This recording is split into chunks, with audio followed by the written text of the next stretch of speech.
کاتەوە هەموو کەتێکتان شاد و کامەران لە ستودیۆی کراوەی کوردستان 24 لە دووهۆکەوە لە زانکۆی ئەمریکی بە دیاریکراوی لە دیداری ئاشتی و سەقامگیری لە ڕۆژهەڵاتی ناوەڕاست لەگەڵتانی. بۆ ئەم دیدارەشمان ئەم جارە لەگەڵ زۆر بەڕێز جۆل ڕێیبەرن کە نێردەی تایبەتی پێشووتری وڵاتی یەکگرتوەکانی ئەمریکا بۆ سووریا قسەمان لەسەر ڕۆژهەڵاتی ناوەڕاست، پێکدادانی ئیسرائیل و حەماس، هەروەها ڕۆڵی ئەمریکا لە ناوچەکە و پەیوەندیەکانیشی لەگەڵ هەرێمی کوردستان دەبێت. ڕێزدار زۆر سپاس بۆ ئەم چاپێککەوتنە، جێگای خۆشحاڵیە کە لەگەڵمانیت لەگەڵ کوردستان بیشتر ئەم چاپێککەوتنە ئەنجام دەدەی. زۆر سپاس. زۆر باشە، ڕێگەم دەبا بەوە دەست پێ بکەم بەم کۆڕبەندە. ئێستا ئەمە ئەم کۆڕبەندەمان هەیە، کۆڕبەندی ئاشتی و ئاسایش لە ڕۆژهەڵاتی ناوەڕاست و لە هەمان کاتدا شەڕ و جەنگ هەیە لە نێوان حەماس و ئیسرائیل. لە ڕۆژهەڵاتی ناوەڕاست تەواوی ڕۆژهەڵاتی ناوەڕاست بەرەو کوێ دەڕوا؟ ئایا ئەم جەنگە فراوان دەبێت بۆ وڵاتانی دیکە یاخود لەوێ دەمێنێتەوە؟ پێما بێ مەترسی ئەم قەیرانە لە نێوان ئیسرائیل و حەماس، پێما بێ مەترسی ئەم قەیرانە بۆی کە فراوانتر بێت لە ناوچەکە زۆرە، چونکە ئەم ناکۆکیە ڕژێمی ئێران بەنزینی پێدا دەکات و ئەوەی لە 7 ئۆکتۆبەر ڕوویدا دەرئەنجامێکی عەقڵانی سپۆنسەرکردنی ئێران بوو بۆ حەماس. پارە، چەک، هاوکاری سیاسی، ڕاهێنان هەموو شتێک ئێران دەیانداتێ. ئەگەر ئێران نەبووایە، حەماس نەدەبووە ئەو با بڵێن ئەو هێزەی کە ئێستا دەیبینی، چکە 15 ساڵە ئێران هاوکاری دەکات لە هەموو ڕوویەکەوە. ئەوەی کە لە 7 ئۆکتۆبەر ڕوویدا، ئەوەی ئێستا لە غەزە ڕووەدا بەرەیەکە لەو بەرانەی کە ڕژێمی ئێران چۆتە ناوچەکە بۆ تێکدانی. زۆر باشە. تۆ لە سووریا بوویت، تۆ باڵیۆزی وەک باڵیۆزی وڵاتە یەکگرتووەکانی ئەمریکا لە سووریا کارت کردووە. تۆ سووریا بە باش و دۆخی سووریا بە باشی دەزانیت. پرسیارەکەی من ئەوەیە، سیاسەتی ئەمریکا یاخود تۆ چۆن ئەو دۆخەی ئێستا و سیاسەتی ئەمریکا لە باکووری سووریا دەبینیت؟ بە شێوەیەکی دیکە، ئایا سوپای ئەمریکا لە باکووری سووریا دەکشێتەوە؟ من پێم وان نییە سوپای ئەمریکا لە باکووری سووریا بکشێتەوە، هەتاوەکو کێشەی تیرۆر لەوێ هەبێ، نەک تەنها کێشەی تیرۆریزم لە باکووری ڕۆژهەڵاتی سووریا باوکو لە عێراقی، چونکە ئەمانە سوونیەر بەیەکەوەیە، هەتاوەکو داعش لەوێ بێ مەترسی هەبێ، یاخود هەتا ڤێژنی 2.0 داعش هەبێ، پێم وانی ئەمریکا بکشێتەوە. و ئەگەر ئەوەمان کرد چی دەبێ؟ چونکە هەرکە گوشارەکان نەمان لەسەر داعش، ئەوان جارێکی دیکە دەگەڕێنەوە. ئەم فیلمەمان بینیوە، چەندین جار ئەم فیلمەمان بینیوە و بەردەوام بینیومانە. بۆیە من ژماردوومە مووسڵ لە 8 جار دەستا و دەستی کرد لە نێوان 2003 تا 2017. بۆیە هیچ گومانی تیانە کێشەی مووسڵ جارێکی دیکە دروست دەبێتەوە ئەگەر ئەمریکا و هاوپەیمانی نێودەوڵەتی لە سووریا و عێراق بکشێتەوە. بەڵێ، ئێمە پرسیار لەسەر دۆخی عێراق دەکەین، بەڵام بەر لەوە دەمەوێت پرسیارت دەربارەی پەیوەندی تۆ لەگەڵ حکوومەتی هەرێمی کوردستان بکەم، یاخود هەرێمی کوردستان بەگشتی. تۆ چۆن ئەم پەیوەندیە دەبینی و لە داهاتوودا چی بەسەر دێت؟ چونکە تاکە هاوڕێکانی ئەمریکا خەڵکی کووردە.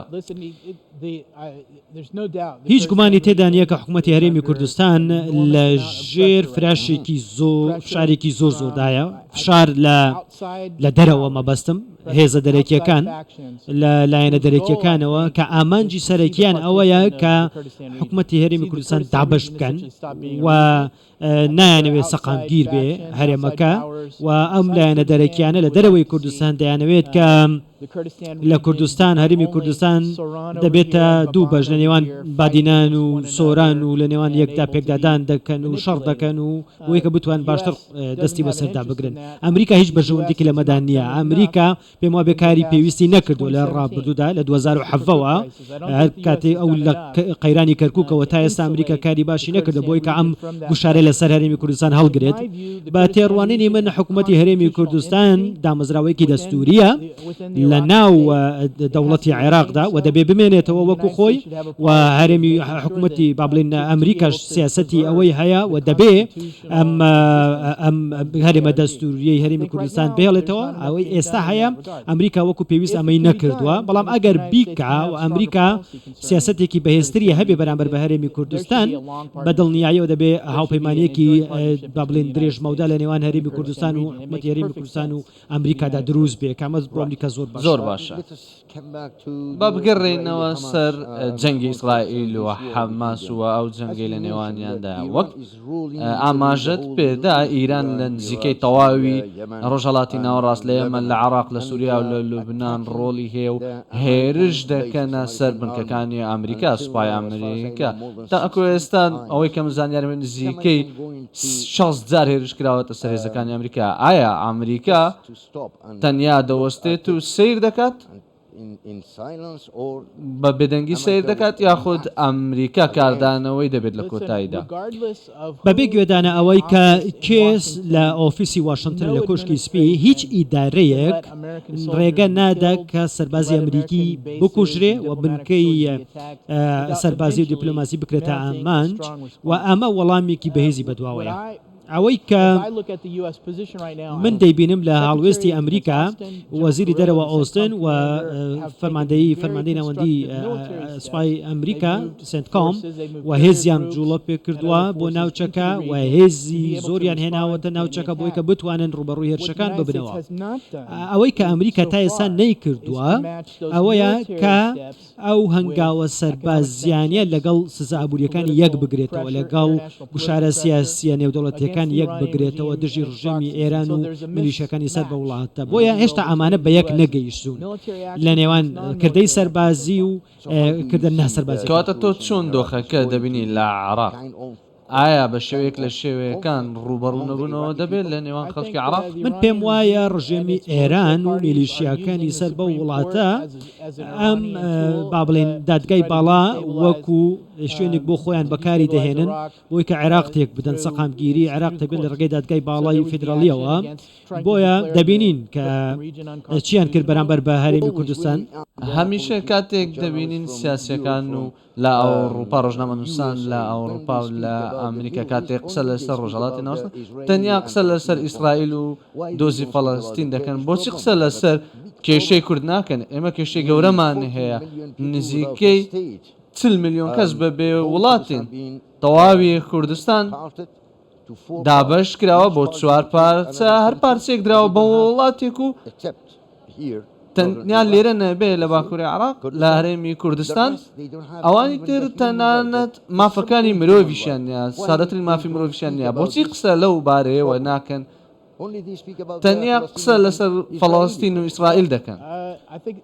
من پێم وایە بابەتەکانی دیکە با باسی پرسیاری دۆزی کورد بکەین کامە پرسیارێکە بەڕاستی من نازانم کە ڕۆژ ئاواییەکان چۆن نتوانن وەڵامی بدەنەوە، بەڵام بە دیاریکراوی بەشێکی دیاریکراوی ئەوەی کە من نتوانم بڵێم ئەمریکا و هاوپەیمانە ئەوروپیەکانیان بە دیاریکراوی دەبێ زیاتر بکەن بۆی کە چارەسەرێک بدۆزنەوە بۆ بابەتی پەکەکە لە تورکیا. بە تێڕوانینی من ئەوەی کە زۆرێک لە ململانەکان کە لە ڕۆژڵاتی ناوەڕاست و عێراق و سووریا و لە باشووری تورکیا هەمویان بەهۆی ئەم کێشە بەردەوامەی پەکەکەوەیە کە هەیە لە ناوچەکە.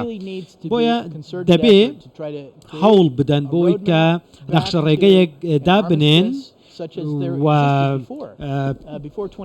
چونکە پێش پەکەکەش ئەم دۆزە هەبووە واتە دەبێ هەنگاوێک بدۆزنەوە بە ئاراستەی ئاشتی چکە دوجار دەبێ هاوبەشیەک هەبێ لە نێوان تورکیا و کۆمەلگای کورد لە ڕۆژڵاتی ناوەڕاست ئەمە زۆر عەقڵانە و ژیرانەی لە ڕووی ئابووری سیاسی کۆمەڵایەتیەوە دەبێ بەڵام بەڕاستی پەکەکە بۆتە کێشە زۆر باش دەڵێن هەندێک لە سیاسیەکان دەڵێن بەبێ چارەسەرکردنی کێشەی کورد هیچ ئاشتێک هیچ ئاسایی شێک لە ڕۆژهەڵاتی ناوەڕاست بوونی نابێت بە بڕوای تۆ بڕوانی تۆ چۆن باشترین چارەسەر بۆ خەڵکی گەلی کوردەبینی بۆ چارەسەر بکە جارێکی دیکە دەڵێمەوە پێم وابێ هەنگاوی یەکەم ئەوەیە کە جارێکی دیکە بگەڕێتەوە سەر نەخشە ڕێگاکە بۆ ڕاگررتنی چاک شەڕ وە بکەویتە سەر دانوستان مەبەستم لە پەکەکەیە دەبێ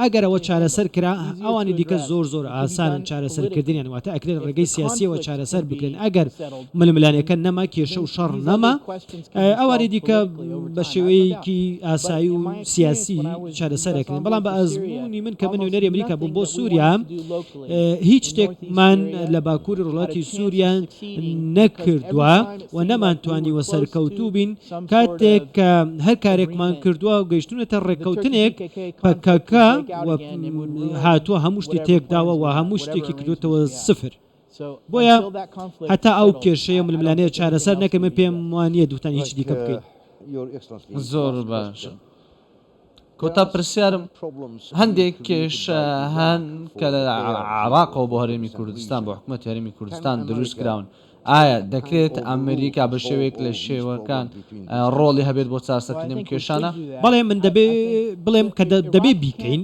پێویستە بیکەین عێراق سەقامگیر نابێ وەکو دەوڵەت هەتا وەکو ڕێککەوتنێک نەبێ لە نێوان حکوومەتی هەرێمی کوردستان لە هەولێر لەگەڵ حکوومەتی فێدراڵی لە بەغدا بۆی کە پێکەوە بژین بۆی کە وەکو هاوبەش کار بکەن پێکەوە هەتا وەکو ئەم گرژیانە هەبێ و پەیوەندیەکانی نێوان هەولێر و بەغدا چارەسەر نەبن بە دڵنیاییەوە عێراقێکی سەقامگیر نابین چکە دەستور واڵێ دەستوری عێراق بەڕوونی وتویەتی کە حکوومەتی هەرێمی کوردستان ناوچەیەکی دانپێدانراوە واتە حکوومەتی هەرێمی کوردستان دانی پێدانراوە دەبێ ئەمە تەوزیف بکرێت لە سیاسەتی عێراقیشدا بۆیە من پێم وایە ئەم پەیوەندیە باشترە بێ سەقامگیر دەبێ ئەگەر ئێران لێبگەڕ و دەستێوەردان نەکەن ببوورە تەنیا ئەگەر بتوانین پێم لێ لێ بە یەک ڕستە چۆن داهاتوی عێراق دەبینی وەکو دەوڵەت عێراق دەبێتە وڵاتێک و هەموو کات وڵاتیش بووە ئەگەر وەکو دەوڵەتێکی سەقامگیر مامەڵە بکە پێم وابێ ڕژیمی ئێران دەیەوێت کە عێراق ببێتە ستایل و کۆپیەکی خۆی هەتا وەکو ئەمە چارەسەر نەبێت بۆ عێراق بەڵام بەو بیرکردنەوەی تۆ پێت وایە ئێران حکومی عێراق دەکات بەم بیرکردنەوەیە عێراق پێم وابێ عێراق داهاتوویەکی گەشی هەیە چونکە من پێم وان نییە ئێران بمێنێتەوە ئێران دەڕوخێ لە کاتێکدا نازانم کەی بۆیە عێراق سربەخۆ نابێتەوە وەکو ئێران بمێنێ